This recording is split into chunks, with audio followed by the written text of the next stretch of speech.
सावधान। णमो अर्हन्ताणं णमो सिद्धाणं णमो आयर्याणं णमो वज्रायाणं णमो लोये सबसाहुरम्। मंगलं भगवान् वीरो मंगलं गौतमो गणी मंगलं कुन्द कुन्दाद्यो जैन धर्मोऽस्तु मंगलं सर्वमंगल मांगल्यं सर्वकल्याणकारकं प्रधानं सर्वधर्माणां जैनं जयतु शासनं जैनं जयतु शासनं। नमः श्रीवर्धमानाय निर्धूतकलिलात्मने सालोकानां त्रैलोकानां यद्विद्यादर्पणायते जेशरूप समझाविणा पाम्यो दुःखयनन् समझाव्यूं ते पद नमो श्री सद्गुरु भगवन। देह छता जैनी दशा वर्ते देहाती ते ज्ञानी ना चरणमा वंदन हो अगणी। दुर्लभ मनुष्य देह भी पूर्व काल में अनंत बार प्राप्त होने पर भी कुछ भी सफलता नहीं हुई। यह मनुष्य देह कैसी है? दुर्लभ। और इस दुर्लभ मनुष्य देह को भी हम पूर्व में अनंत बार प्राप्त कर चुके, तो भी मनुष्य देह की जो सार्थकता है कि आत्मा का हित करें, आत्मा का ज्ञान करें, आत्मा का श्रद्धान स्वरूप स्थिरता पूर्वक अतीन्द्रिय आनंद को भोगें, वो कार्य अगर नहीं किया तो वास्तव में इस मनुष्य पर्याय की सार्थकता तो नहीं हुई।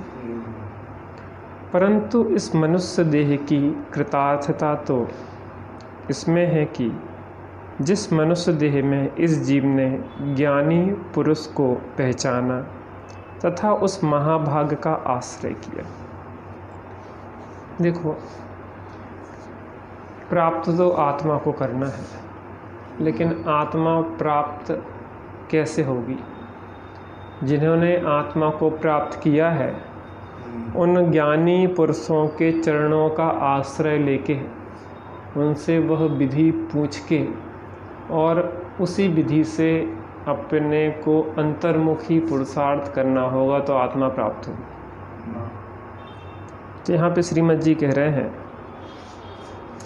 परंतु इस मनुष्य देह की कृतार्थता है कि जिस मनुष्य देह में इस जीव ने ज्ञानी पुरुष को पहचाना। मनुष्य भाव की सफलता यह है कि ज्ञानी पुरुष को पहचाने। देखो, श्रीमद जी ने कहा कि पहला सम्यक्त क्या, तो उन्होंने कहा ज्ञानी की पहचान। सबसे पहला सम्यक्त, सम्यक्त मीन्स आत्म अनुभव का प्रथम सोपान है कि आत्म अनुभवियों को हम पहचान लें। क्योंकि आज तक गुरु रूपी लुटेरों के जाल में फंसे हम डूबते रहे संसार में, लेकिन एक बार ज्ञानी की सही अर्थों में पहचान हो जाए तो क्या होगा? हमें पार होने की विधि मिल जाएगी।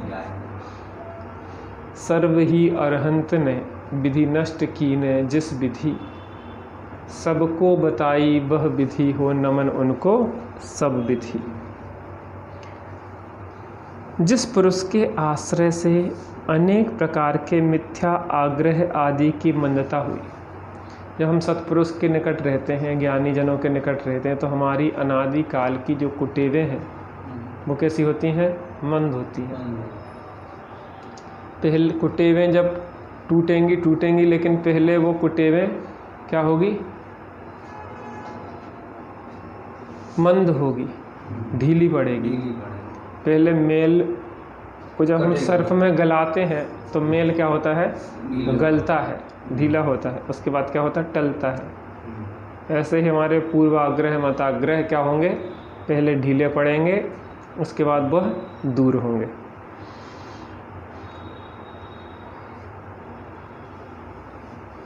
उस पुरुष के आश्रय पूर्वक यह देह छूटे, यही सार्थकता है। उस पुरुष के आश्रय पूर्वक यह देह छूटे का मतलब क्या है? हमें ज्ञानियों की चरण शरण सदा प्राप्त रहे अंत समय तक। तेरी छत्र छाया भगवन मेरे सिर पे हो,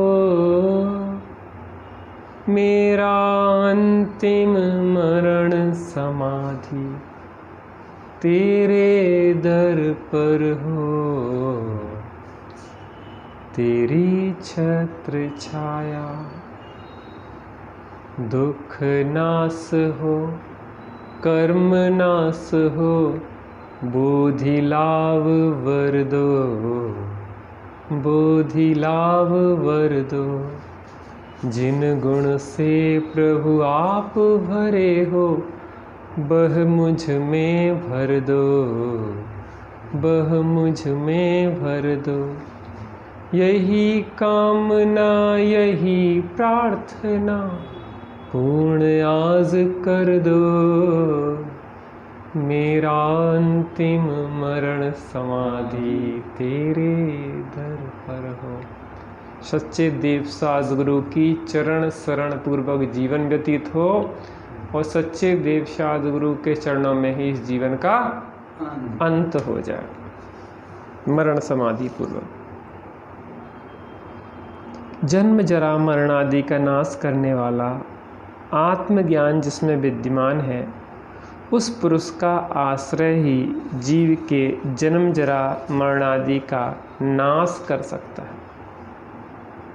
आत्मा के बोध के लिए निमित्त भी कौन होगा? ज्ञानी। निर्दोष नर का वचन रे वह स्वानुभूति प्रसूति है, क्योंकि वह निर्दोष नर का वचन ही निर्दोषता में हमें सहयोगी होता है, क्योंकि वह स्वानुभूति से प्रसूत है, जन्मा हुआ है। ज्ञानी कहाँ से बोलते हैं? अंदर में आत्मा को देखते हैं और बोलते हैं। आचार्यों ने ग्रंथ कैसे लिखे? अंदर में अनुभव में कलम डुबोई और बाहर में ग्रंथ लिख दिए। ऐसे ही ज्ञानी क्या करते हैं कि अंदर में देखते हैं और बाहर में लिखते हैं, अंदर में लखते हैं और बाहर में लिखते हैं।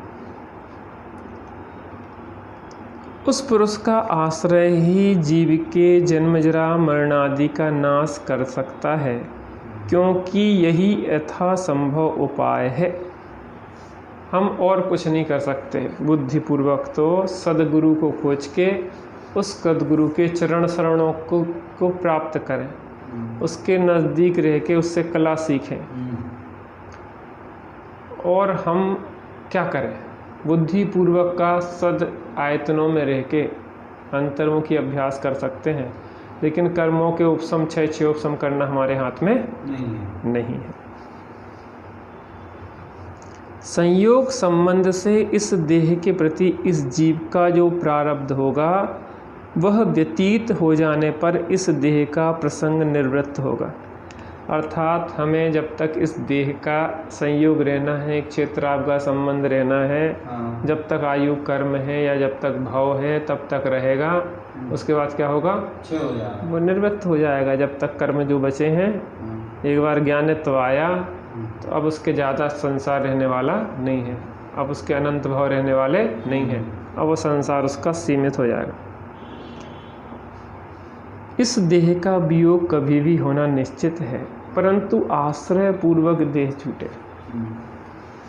देह का वियोग कभी भी हो सकता है। गर्भ में ही बच्चे गिरवा दिए जाते हैं, जन्म लिए बच्चे भी मरण को प्राप्त हो जाते हैं, बड़े होके भी बच्चे मर जाते हैं, युवा भी मरते हुए देखे हैं, प्रौढ़ भी मरते हुए देखे हैं, वृद्ध भी मरते हुए देखे हैं। किसी भी आयु में ऐसा नहीं है कि इस आयु तक ना मरे।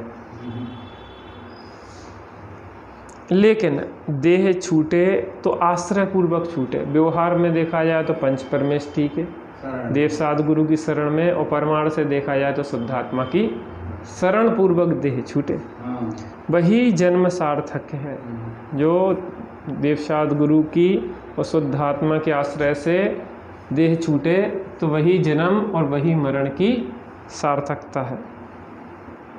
कि जिस आश्रय को पाकर जीव इस भव में अथवा भविष्य में भी अल्पकाल में ही स्वरूपस्थ स्वरूप में स्थिति करे।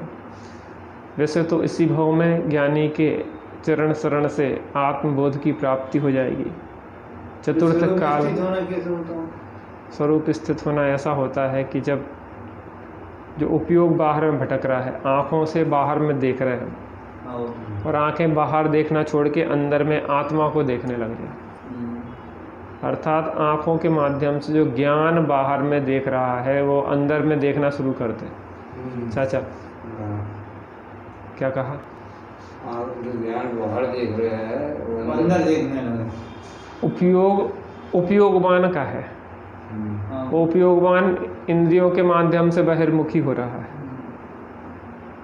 वो उपयोगवान बाहर में देखना बंद करके अंतर्मुखी हो जाए तो क्या हो जाए? इसके भवभरण का अंत हो जाए। कान बाहर में सुनने के लिए लगे हैं, उपयोग कान के माध्यम से बहिर्मुखी हो रहा है, वो बाहर में ज्ञान देखना बंद करके अपने अंदर में आत्मा को देखने लगे। नासिका के माध्यम से ज्ञान बहिर्मुखी हो रहा है, वो बाहर से हट के अपने अंतर्मुखी हो जाए। घ्राण इंद्री के माध्यम से, रसना इंद्री के माध्यम से बाहर खाद्य पदार्थों के स्वाद में तन्मय हो रहा है वो ज्ञान, लेकिन अब वहाँ से हट के अपने ज्ञान स्वरूप आत्मा से जुड़ जाए। स्पर्शन के माध्यम से क्या है? बाहर में पर का स्पर्श करने में मग्न है, वह ज्ञान अंतर्मुखी हो जाए। यही आत्मानुभव की विधि। जो दृष्टि पर में भ्रमती वह लौट निज में आई, प्रभु शांत छवि तेरी अंतर में है समाई। अक्षय निधि को पाने चरणों में प्रभु के आया, पर प्रभु ने मूक रह कर मुझको प्रभु बताया। अंतर में प्रभुता मेरे निश्चय प्रतीति आई, प्रभु शांत छवि तेरी अंतर में है समाई।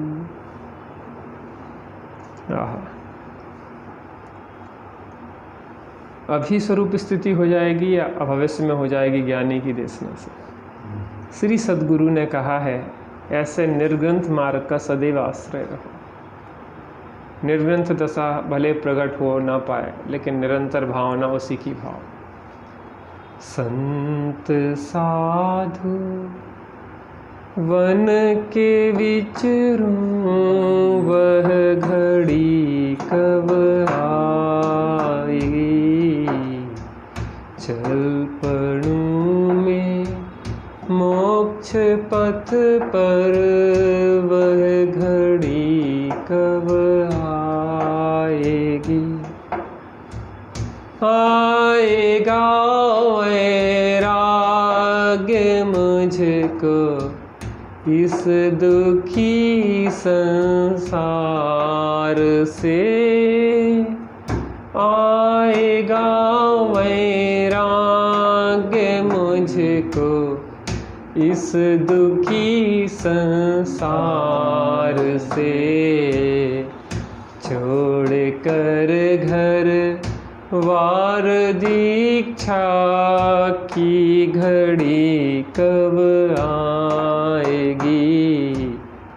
छोड़ कर घर वार दीक्षा की घड़ी कब आएगी। संत साधु वन के विचरूं वह घड़ी कब आएगी। निर्ग्रंथता की भावना अब हो सफल मेरी। बीते अहो आराधना में हर घड़ी मेरी। अब तो सहा जाता नहीं बोझा परिग्रह का। विग्रह का मूल लगता है विकल्प विग्रह का। स्वाधीन स्वाभाविक सहज हो परिणति मेरी। निर्गंतता की भावना अब हो सफल मेरी। श्री सद्गुरु ने कहा है, ऐसे निर्ग्रंथ मार्ग का सदैव आश्रय रहो। मैं देहादि स्वरूप नहीं हूँ। मैं किस स्वरूप नहीं हूँ? मैं चैतन्य स्वरूप हूँ। और देह, स्त्री, पुत्र आदि कोई भी मेरे नहीं है। मैं नहीं तन का, तन नहीं मेरा। मैं नहीं तन का, तन नहीं मेरा। चेतन भाव में मेरा बसेरा। चेतन भाव में मेरा बसेरा। हो अब तो चैतन रूप लखेंगे।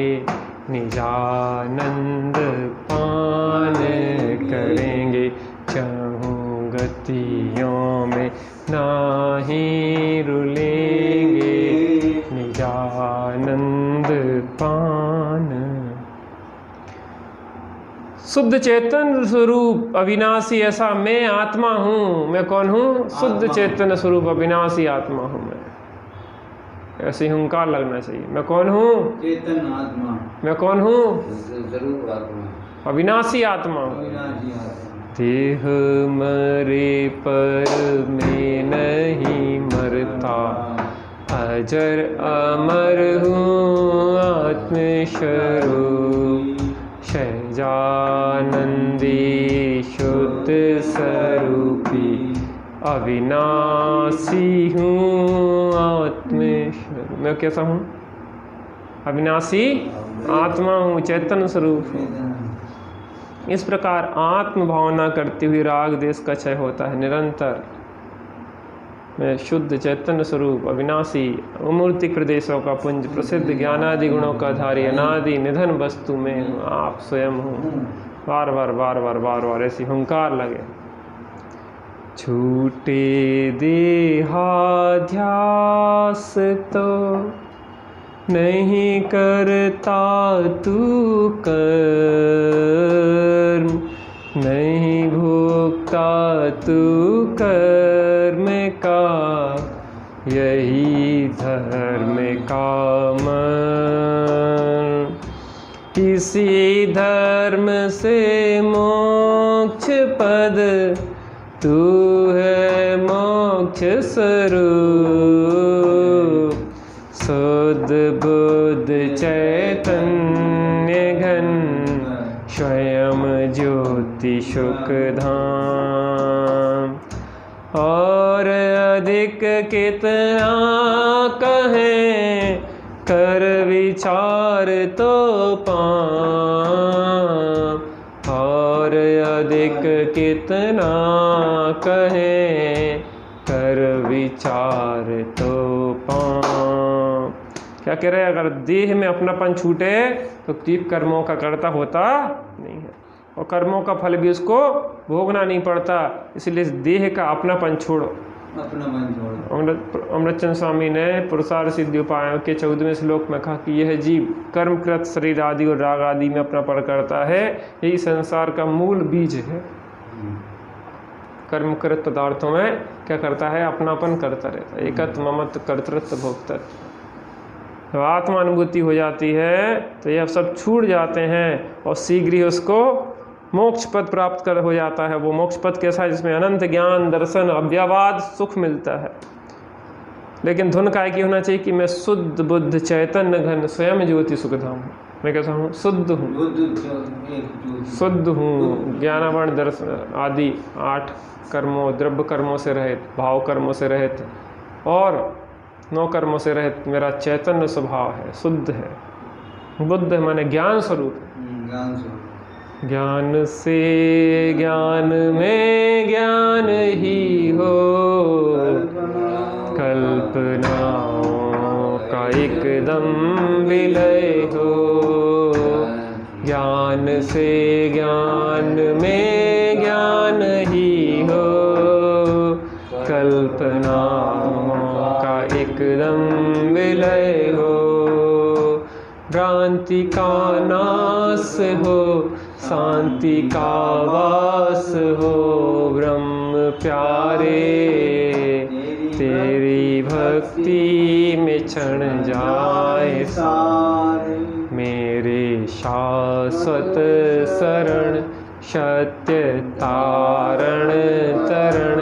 ब्रह्म प्यारे तेरी भक्ति में क्षण।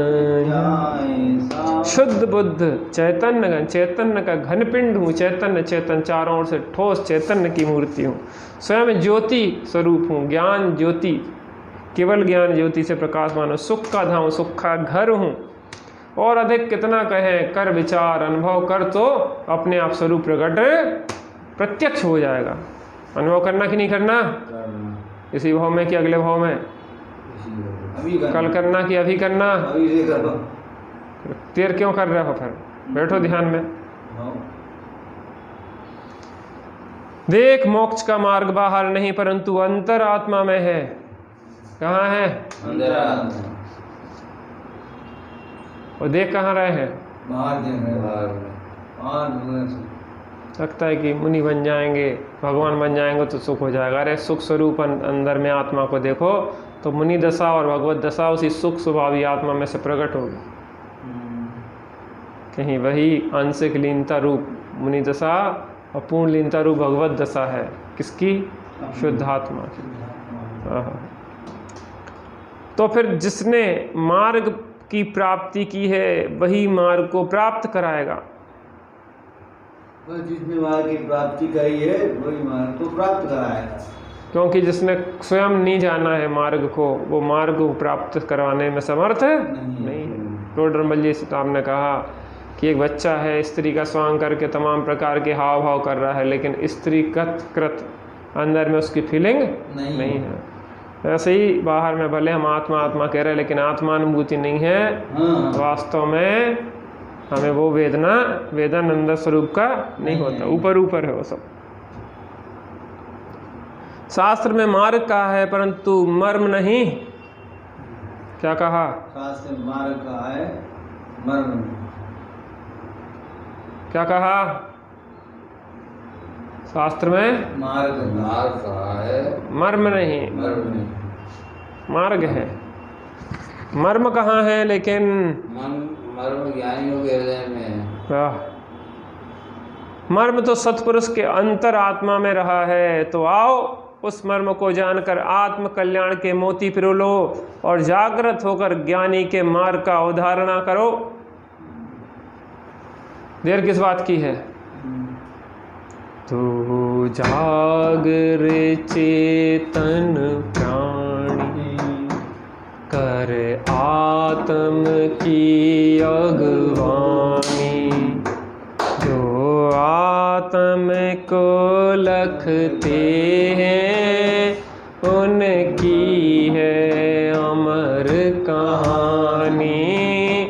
उनकी है अमर कहानी।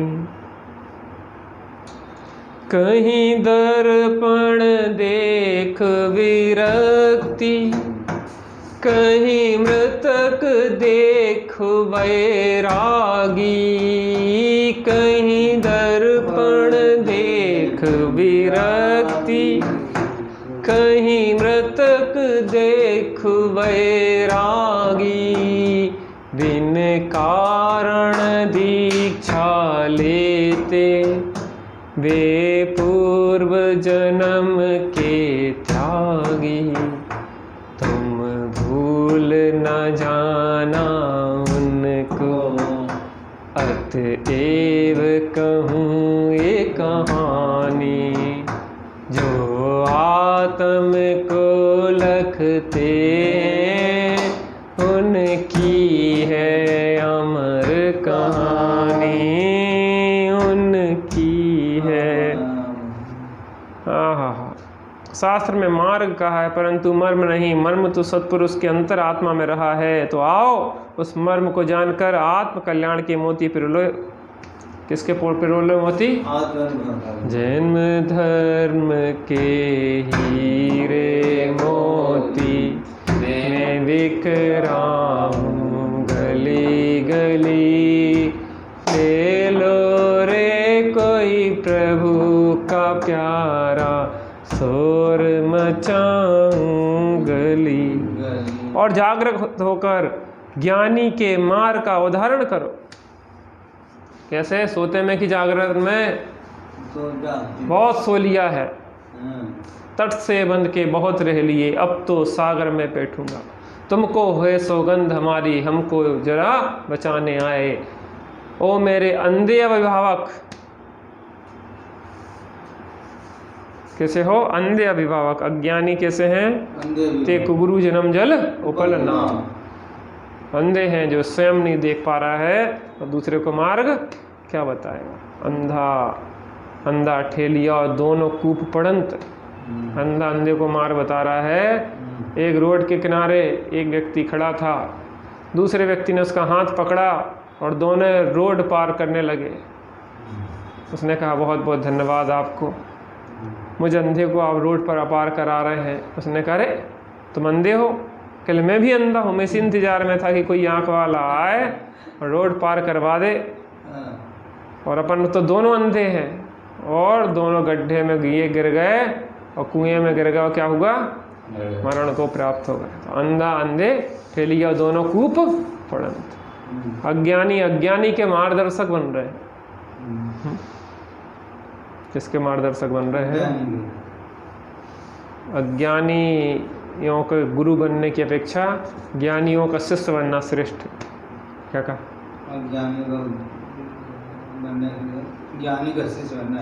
अज्ञानियों के गुरु बनने की अपेक्षा ज्ञानियों का शिष्य बनना ज़्यादा अच्छा। अंतर ज्ञान से स्मरण करते हुए ऐसा कोई काल ज्ञात नहीं होता अथवा स्मृति में नहीं आता कि जिस काल में जिस समय में इस जीव ने परिभ्रमण ना किया हो। अंतर में ज्ञान करते हैं, अंतर में स्मरण करते हैं तो ऐसा कोई भी समय दिखाई नहीं देता कि जीव ने जब परिभ्रमण ना किया, अर्थात अनादिकाल से आज तक अनंत भवों में क्या कर रहा है जीव? परिभ्रमण कर रहा है। तो भी अरे भव चक्र का फेरा न एक कभी टला। यदि अवसर चूका तो भव भव पछताएगा,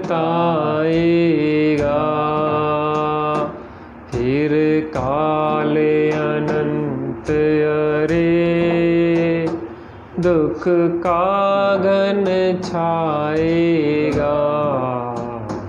यह नर भव कठिन महा किस गति में जाएगा। नर भव भी पाया तो जिन श्रुत नहीं पाएगा।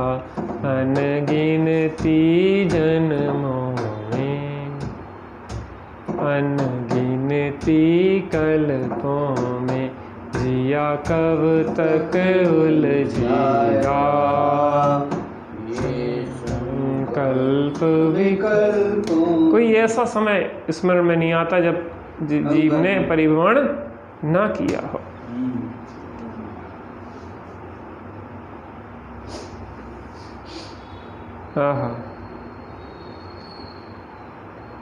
संकल्प विकल्प की रटना ना की हो और इस कारण समाधि को ना भूला हो। संकल्प विकल्पों में जिया कब तक उलझेगा। इन संकल्प विकल्पों में एक संकल्प अनंत विकल्प उत्पन्न करते हैं। तुमने शादी का संकल्प किया, उसी क्षण अनंत विकल्प खड़े हो गए। एक खोटा संकल्प अनंत दुर्विकल्पों को जन्म देता है। क्यों गुलामी हो रही, क्यों परेशान हो रहा है, अपन भटक रहा है, क्यों बीवी बच्चों के गुलाम बनना पड़ रहा है? एक गलत संकल्प। ऐसे एक मैं देह हूँ ऐसा संकल्प अनादिकाल से हमें भटका रहा है। इस देह के इर्द गिर्द उपयोग घूमता रहता है। बीमार हो गए, बूढ़े हो गए, दर्द हो रहा, बीमार, ऐसा हो गया, वैसा हो गया। चलता कि नहीं चलता? हाँ, चलता है। क्यों चलता है? क्योंकि देह में एकत्व, ममत्व, कर्तृत्व और भोक्तत्व चल रहा है।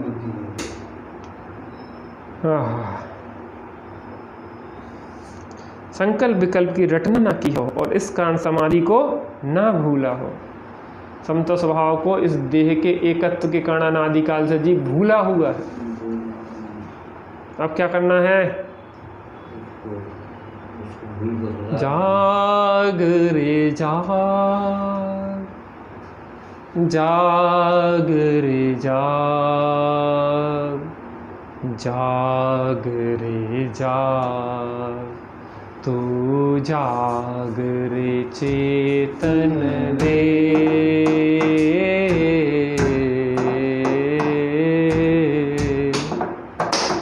तू जाग रे चेतन दे, तुझे जिन देव जगाते हैं, तेरे अंतर में आनंद के गीत, तेरे अंतर में आनंद के गीत बजे संगीत सुनाते हैं। तू जाग रे चेतन दे, तुझे जिन देव जगाते हैं।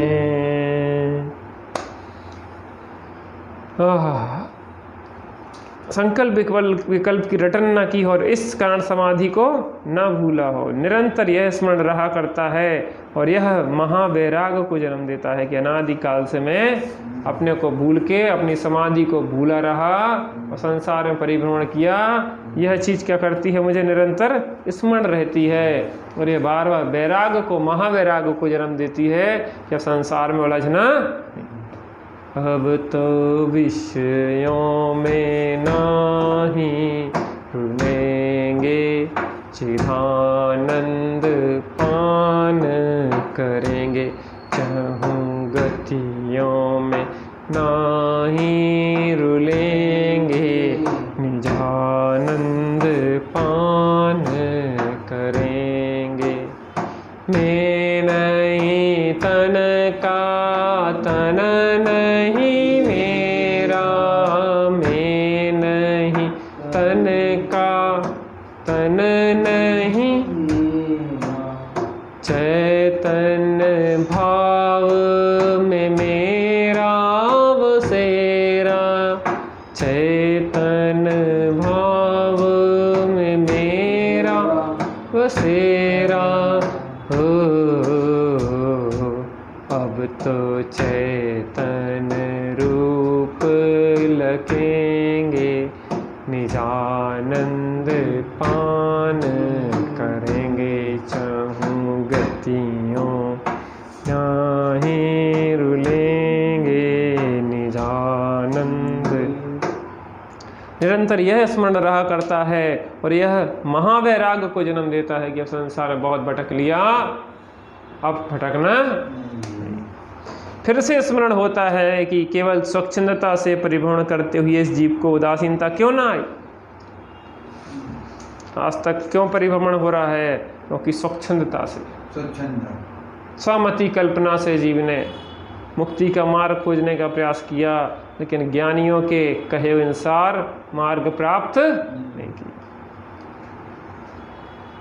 स्वमति कल्पना से, स्वच्छंदता से, अपनी कल्पना द्वारा अपने हिसाब से सुखी होने का प्रयास किया। ज्ञानियों ने सुखी होने की जो विधि बताई, उस विधि को नहीं समझा।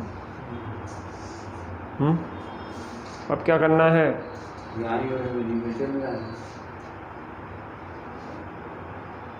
जो विधि बताई है उस विधि पे को अपने जीवन में उतारना है।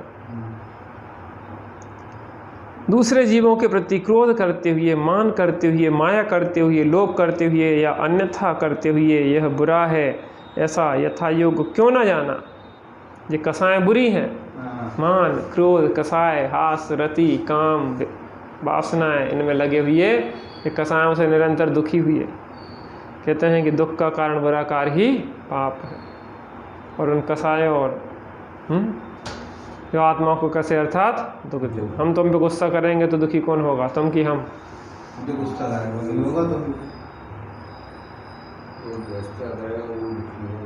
तो कसाय कर करके क्या मानते हैं हम? वो कितना सब डरते हैं हमसे। ये कलिंग से बहुत सारे लोग डरते हैं। ये कलिंग वाली बात है। तो वो खुद परेशान है कि दूसरे को परेशान कर रहा है? दूसरे परेशान हो रहे, वो नहीं हो रहा। दूसरे परेशान अपनी कसाय से हो रहे, उससे नहीं हो रहे। अच्छा। राजा श्रेणिक ने यशोधर्मराज के ऊपर 500 शिकारी कुत्ते थे छोड़े, मरा हुआ सर्प डाला, नाना प्रकार के उपसर्ग किए, दुखी कौन होगा? नरक में कौन गया? नुकसान किसका हुआ?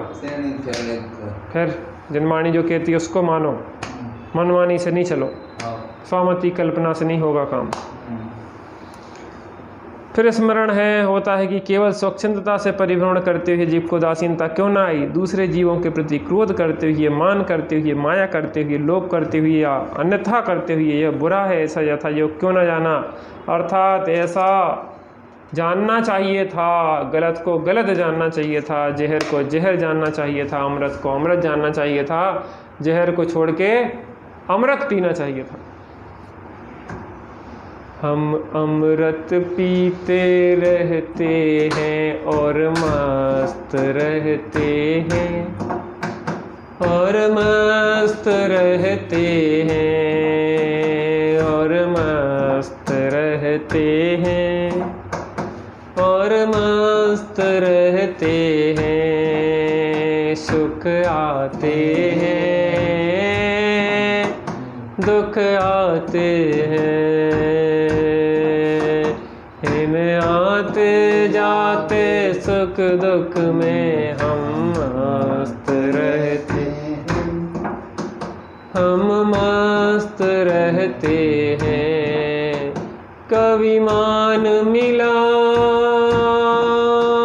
जी भर भर के, अभिमान मिला, अपमान मिला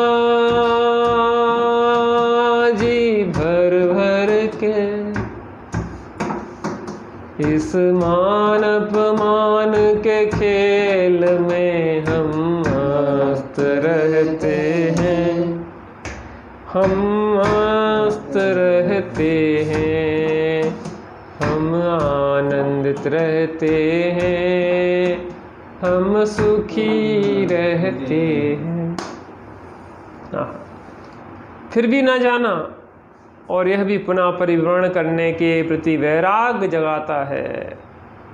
जिसे जानना चाहिए था उसको आज तक हमने जाना नहीं। और यह बात बार बार वैराग्य जगाती है कि आज तक हम क्या करते रहे। जीवन खराब कर रहा है कि नहीं कर रहा है? बिल्कुल कर रहा है। अब तो नहीं करना, अब नहीं करना तो कर्ज करना, बातन में कि वास्तव में? वास्तव में कर्ज करना।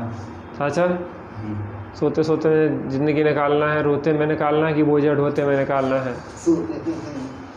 रोते में सोते सोते में निकल गई सारी जिंदगी, बोझा ढोते में निकल गई सारी जिंदगी, रोते रोते में निकल गई। अब क्या करना है? जागृत होते हुए, जागते हुए जीना है। क्या करना है? जागने का मतलब क्या? आत्मबोध कर लो एक बार। मुस्कुराना जिंदगी की एक कला है, रोना नहीं है। मुस्कुराना जिंदगी की एक कला है, रोना नहीं है, पागलों की बेतहासा भीड़ में खोना नहीं। मुस्कुराना जिंदगी की एक कला है, रोना नहीं है, पागलों की बेतहासा भीड़ में खोना नहीं है। मिल न जाए जिंदगी को जिंदगी का राज जब तक, जिंदगी भर जागते रहना है, सोना नहीं है। क्या सोना नहीं? क्या कहा? पागलों की भीड़ में। मुस्कुराना जिंदगी की एक कला है, रोना नहीं। रोना कला नहीं है, मुस्कुराना जिंदगी की कला है। कोई भी कितनी समस्या हो मुस्कुराओ। राजेश भाई जैसे प्रसन्न रहते हैं। मुस्कुराना जिंदगी की एक कला है, रोना नहीं है, पागलों की बेतहासा भीड़ में खोना नहीं। पागल दौड़े जा रहे, दौड़ो दौड़ो दौड़ो दौड़ो दौड़ो, भागो भागो भागो भागो। मोदी जी भागे जा रहे हैं, राहुल जी भागे जा रहे हैं, केजरीवाल जी भागे जा रहे हैं, अमित शाह भागे जा रहे हैं, योगी जी भागे जा रहे हैं, ममता बनर्जी भागी जा रही हैं। कहाँ? मुख्यमंत्री वो भी कर रहा है दिल्ली में। कहाँ? दिल्ली में कर रहा है। दिल्ली में तो कर रहा। कहाँ जाना है भाग के? नरकों में। बहुआरंभ बहुपरिग्रह नारकसायुष, राजेश्वरी सो नरकेश्वरी। चक्रवर्ती भी अगर राज काज में मरता है तो कहाँ जाता है? सातवें नरक।